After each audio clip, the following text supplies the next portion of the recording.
Now the serpent was more subtle than any beast of the field which the Lord God had made. And he said unto the woman, Yea, hath God said, Ye shall not eat of every tree of the garden.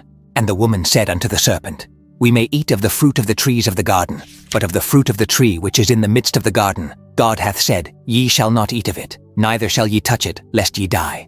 And the serpent said unto the woman, Ye shall not surely die, for God doth know that in the day ye eat thereof, then your eyes shall be opened, and ye shall be as gods, knowing good and evil.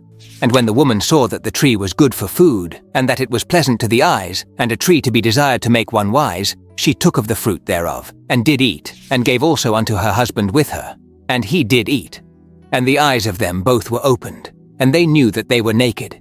And they sewed fig leaves together, and made themselves aprons.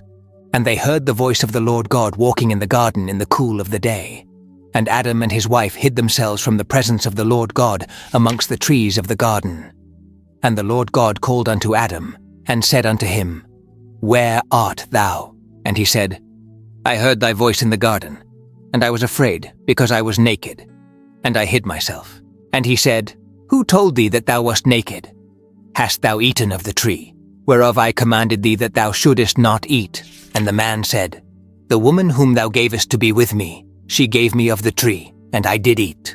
And the Lord God said unto the woman, What is this that thou hast done? And the woman said, The serpent beguiled me, and I did eat. And the Lord God said unto the serpent, Because thou hast done this, thou art cursed above all cattle, and above every beast of the field. Upon thy belly shalt thou go, and dust shalt thou eat all the days of thy life. And I will put enmity between thee and the woman, and between thy seed and her seed. It shall bruise thy head, and thou shalt bruise his heel. Unto the woman he said, I will greatly multiply thy sorrow and thy conception. In sorrow thou shalt bring forth children, and thy desire shall be to thy husband, and he shall rule over thee. And unto Adam he said, Because thou hast hearkened unto the voice of thy wife, and hast eaten of the tree of which I commanded thee, saying, Thou shalt not eat of it. Cursed is the ground for thy sake. In sorrow shalt thou eat of it all the days of thy life. Thorns also and thistles shall it bring forth to thee, and thou shalt eat the herb of the field. In the sweat of thy face shalt thou eat bread, till thou return unto the ground. For out of it wast thou taken, for dust thou art, and unto dust shalt thou return. And Adam called his wife's name Eve, because she was the mother of all living. Unto Adam also, and to his wife, did the Lord God make coats of skins, and clothed them.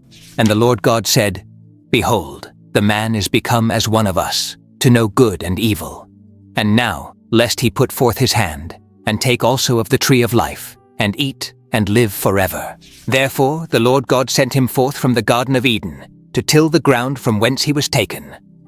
So he drove out the man, and he placed at the east of the Garden of Eden cherubims, and a flaming sword which turned every way, to keep the way of the tree of life.